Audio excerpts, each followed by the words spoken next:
देखिए, ये अभियान 2024 के पहले हम लोगों ने 2023 से शुरू किया था। 1 वर्ष का अभियान था, जिसमें पूरे देश में 1 करोड़ सेल्फी लेके अपलोड करना था और उन बहनों को सेल्फी लेनी थी जिनको केंद्र और प्रदेश सरकार से योजनाएं मिली। क्योंकि बहुत से जो समस्याएं आती हैं उनको यही नहीं पता होता कि हमें इस योजना का लाभ कहाँ से मिला, किसने दिया। इसी तरीके से हम लोगों ने एक अभियान चलाया था, जिसमें हम लोगों ने शुरू में कहा था कि जो 5,000 के ऊपर अपलोड करेगा उसको हम सम्मानित करेंगे। तो आज वो दिन यही है। केंद्र में किया जा चुका हमारी बहनों को। हमारी जो पूरे देश में सबसे ज्यादा अगर जो अपलोड किया तो उत्तर प्रदेश की बहनों ने किया है। जैसे अभी आपने देखा होगा रीना चौरसिया, उसने 4 लाख से ज्यादा सेल्फी लेके अपलोड की। उसके बाद 3.25 लाख के लगभग इंदु शर्मा जी ने किए। लगातार ऐसे किए। तो आज उसी के उपलक्ष्य में हम लोगों ने ये सम्मान समारोह रखा। महिलाओं को सम्मानित किया है आपने? 18 महिलाओं को किया। और देखिए, सबसे बड़ी बात ये है कि हम लोग नहीं जानते थे कि इनमें बहनें इतनी ऊर्जावान है, काम कर ले।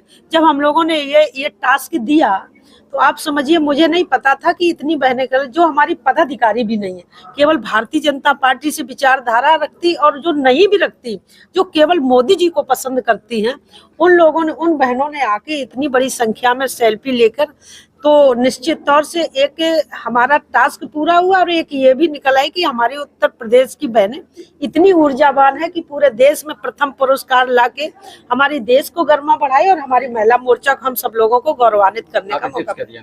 जी देखिए, उस घटना बहुत दुर्दांत घटना थी और उस घटना में मैं स्वयं गई थी। हमारी जितनी भी देश की महिला सांसद थी, सब लोग गई थी, मैं भी गई थी। तो देखिए, ममता जी का मैंने देखा है कि ममता जी सरकार कम चलाती है, गुंडे ज्यादा पालती है।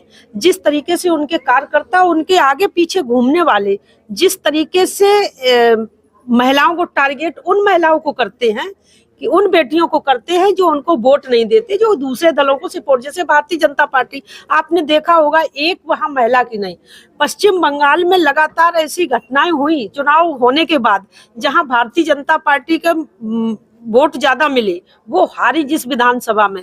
तो आप देखिए, वहां पर उन्होंने टारगेट करके कितनी बुरी तरह से उनको प्रताड़ित किया।